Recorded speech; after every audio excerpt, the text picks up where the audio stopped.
Hey, this is Leo for Actualized.org.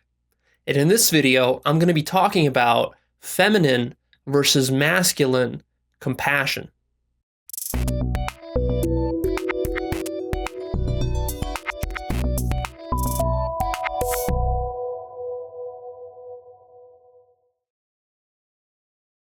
Compassion, a feeling of deep sympathy and sorrow for another who is stricken by misfortune, accompanied by a strong desire to alleviate the suffering. In his book, Big Heart, Big Mind, Zen Master Dennis Genpo Merzel has a really beautiful story that explains the two sides of compassion that I wanted to share with you. It's the story of the horses. And here's how it goes. Basically, there's a mother horse who's giving birth to a baby horse. And horses live in a group. So there's not just one horse, there's a whole bunch of other females, and then there's also the lead male horse of the troop. Or I don't know what they're called. Anyways, so they live in a group. And the mother is giving birth to this baby. And the baby is born. And then for horses, the baby is supposed to stand up and start walking around on its feet really fast after it's born. So this baby, though, is struggling and it can't quite get up on its feet. Now the mother looks at the horse. She's feeling bad for the baby horse. She wants to help it along. So she nudges the horse with her head, trying to help it up. And the little baby horse, just can't get up, keeps struggling and falling back down. So the mother's doing everything that it can, and it's not working. Then some of the other female horses come from the group, and they try to help the baby horse too to get up. And they keep nurturing it and encouraging it, and just nothing seems to be working. And then finally, the main male horse, he comes over, and he grabs that baby horse by the back of its mane, and he takes it over to the boulder over there on the ground, and he smashes its skull into the boulder. And that right there is a perfect illustration of compassion as being both masculine and feminine. It's got those two flavors to it. It's interesting, though, that when we talk about compassion, we typically assume the feminine version of compassion, not the masculine. So that's what I want to talk a little bit about more in this video. The lesson that I draw from this story, and I have some examples that I'll share with you, and also some vivid examples in my own life where I've run into this issue of trying to be compassionate, but being compassionate in the wrong way. So the lesson from this little story is that there's different ways that you can be compassionate, that you can help other people. Sometimes you take the soft, hopeful approach, which is the feminine approach. Sometimes you take the harsh, realistic, pragmatic approach, which is more the masculine approach.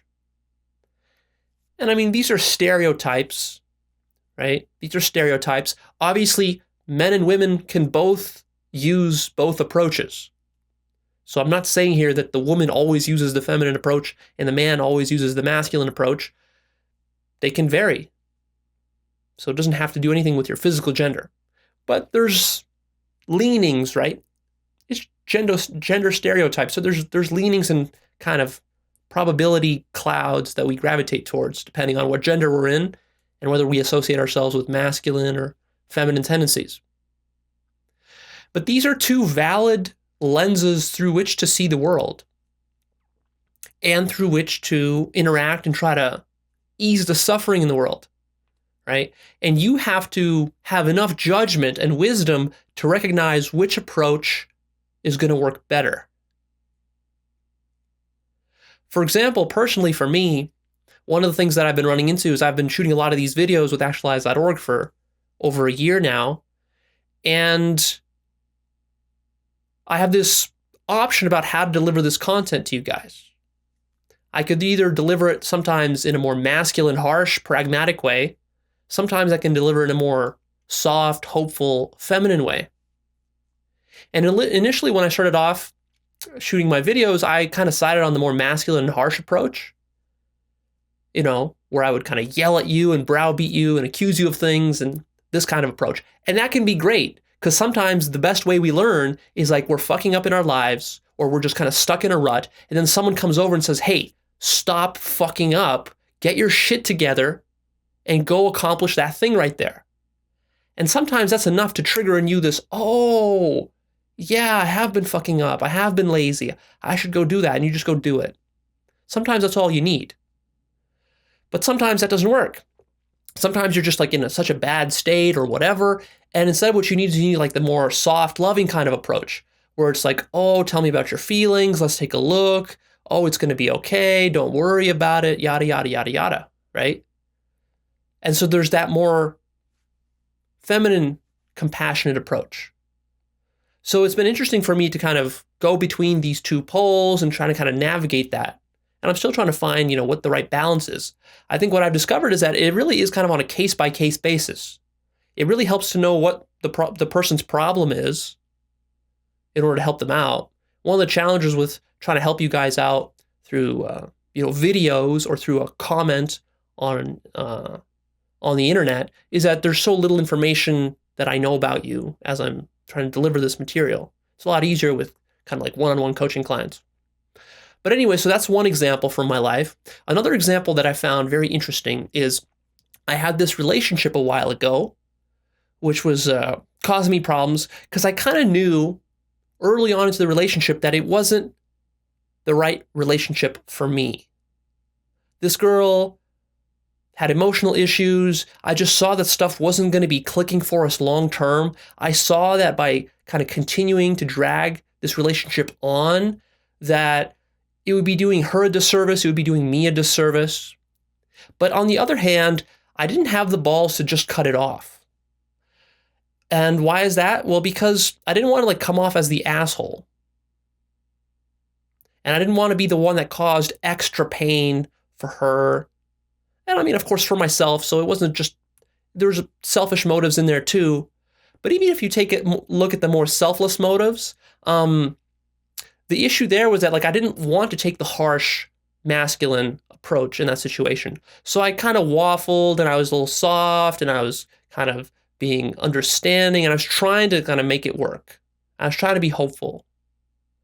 And then that relationship, dragged on. There was a lot of needless misery and suffering in all this, both for me and for her.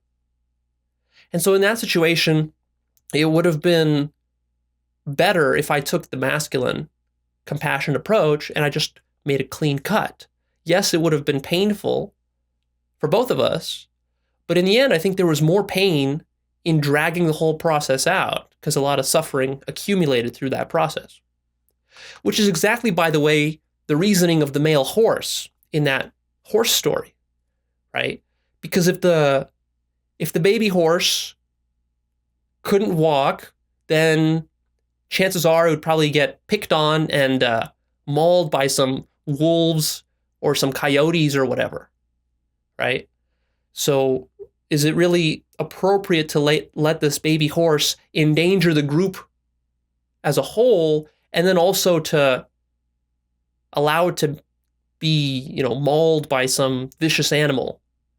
So that would have been probably even worse of a fate for this baby horse than getting its skull smashed in on a boulder.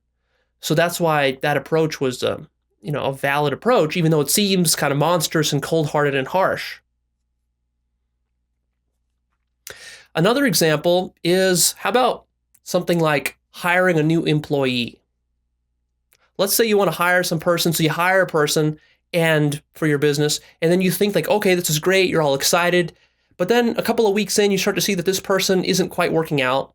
There's some value conflicts. Maybe they're showing up late occasionally, or they're not doing stuff the way you thought they would be doing it. And basically you start to suspect that this person might not be able to handle this job that you've got for them.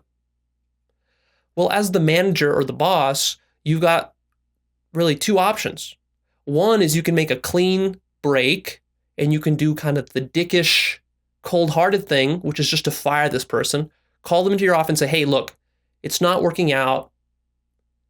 Pack up your stuff and leave. So there's that. The other approach is to be more kind of caring and be more hopeful and maybe offer this person some feedback and try to work with them and kind of go through this whole process. Right? So which one is better? Well, you're not going to know. It all depends on the specific circumstances of the situation. But you can clearly see there that in this situation, there could be both a masculine approach that might be valid. There could also be a feminine approach that might also be valid. It might be the case that this employee is just kind of struggling to understand certain rules you've set, and that maybe if you work with them for a month, they'll become an amazing employee.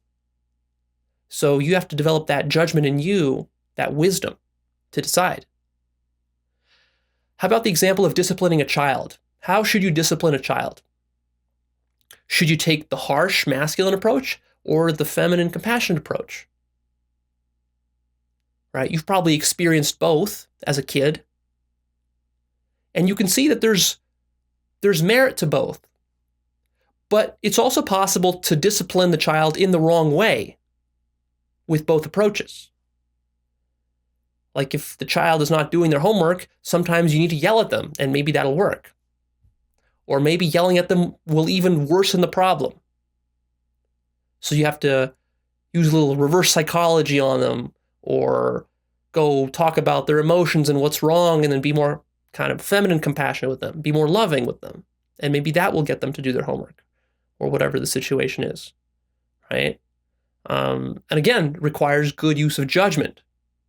And how do you build judgment? Through experience. So a lot of times it's by being in these situations and then miscalibrating, making the wrong choice, right? You make the wrong choice. And then through a series of wrong choices, you develop the wisdom and experience to know what the right choice will be the next time. So this is like a skill that you need to develop. And what I found is that probably you're more skilled and competent with one of these poles than the other. So maybe you're real good at using masculine all the time, but not so good at feminine, or vice versa.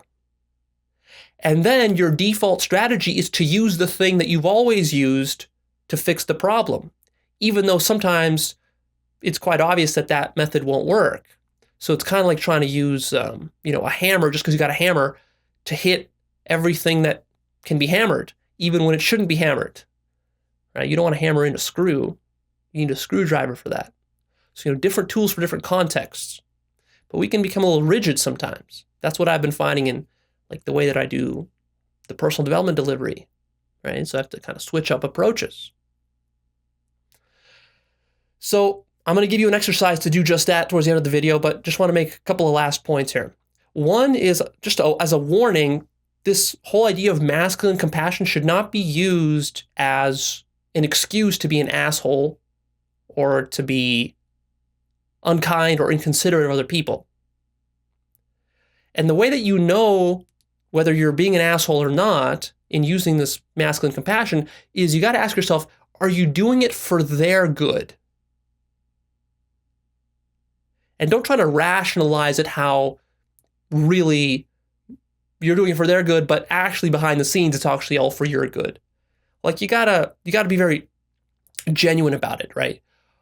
Is this decision you're gonna make actually the right decision in the situation, both for them and for you? So like if you're deciding whether to fire an employee, right? You gotta ask yourself, well, if this job is not gonna work, if they're not going to be able to fit into this job, then that's going to be bad for them because in the end, they're going to lose months of their time and having high hopes. And then I'm going to have to fire them in the end anyways. So it's better for them if I fire them now, but you have to be genuine about it. It's interesting also, another point that I want to make, which has been on the top of my mind lately, because I've been doing a lot of study on enlightenment and about increasing one's consciousness as we do personal development. And one of the things that comes out is that as your conscious awareness increases, your compassion increases. Very interesting.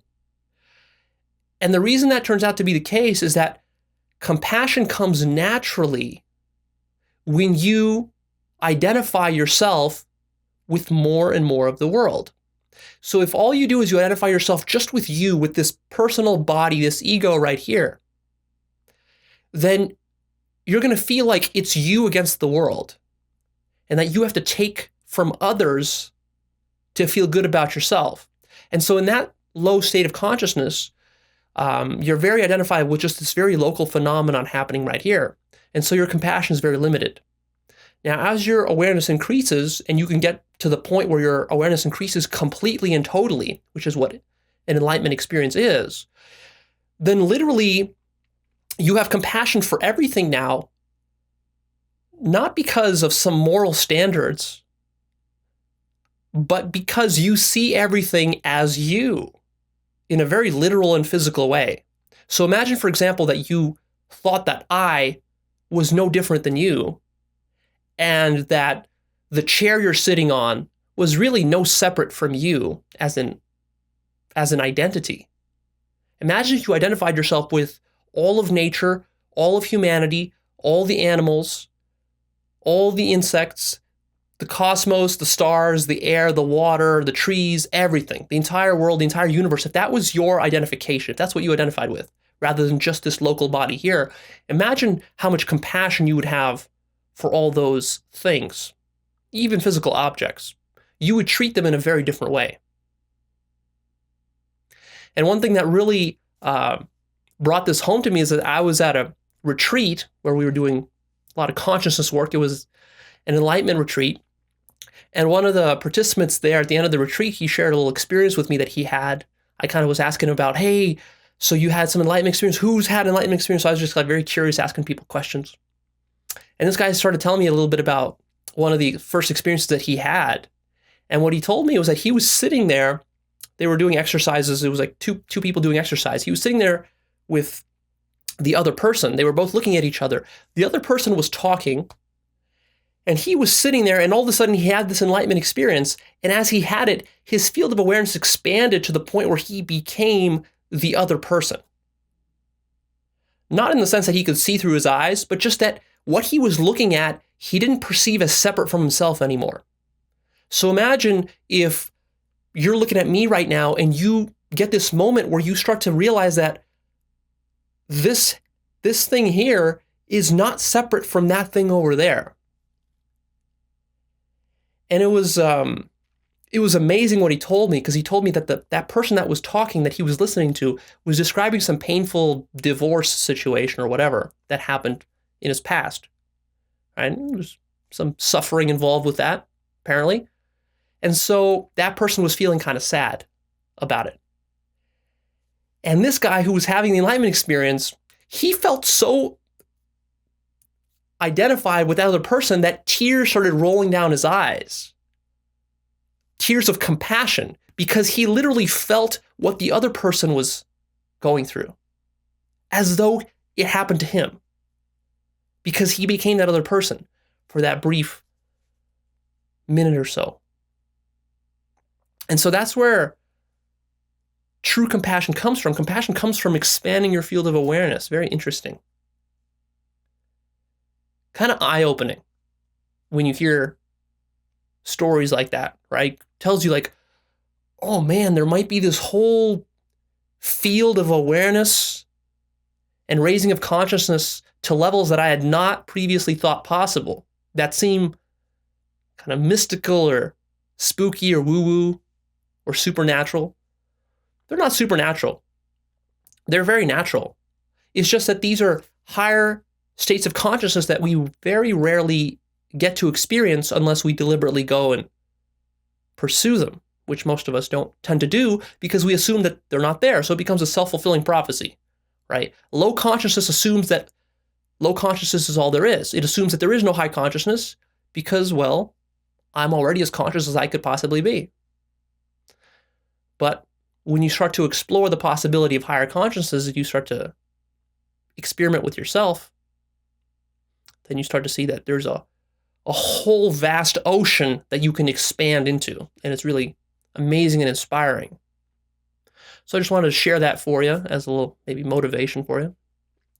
Lastly, though, what I want to do is I want to give you an exercise. So here's the exercise. Identify which pole you side with more, masculine compassion or feminine compassion. And what I want you to do is I want you to make a commitment the next time to be aware of which one you're going to naturally want to use and use the opposite one. So maybe your spouse comes home from work and he or she is angry because something bad happened there. And normally what you would do is you would use the masculine approach or the feminine approach. Well, now what you're going to do is you're going to switch it up and see how that works. Or whatever your situation is, right? So that you're building balance in both these faculties so that you're able to use both and you're able to jump between them. And then you're developing experience with both. And then you're going to be more flexible so that in the future, situations come up and you're going to know which approach to use best. All right, so go ahead, practice that. I'm signing off. Go ahead, post me your comments down below. Click the like button, please. Share this video with a friend. And finally, come sign up right here to my free newsletter at Actualized.org. I release new videos about self-actualization topics every single week. I'm really excited about giving you a giant blueprint of how to put together the amazing kind of life that you want to put together. Emotionally, relationship-wise, business-wise, career-wise, with your passion, with your hobbies, with all this stuff. Because I think that that's where the greatest appreciation of life comes from, is when you're able to put your own life together like that. That allows you then to expand your consciousness, not just to yourself, but then to the larger world too. So if you're on board with that idea, then sign up right here and I'll see you soon.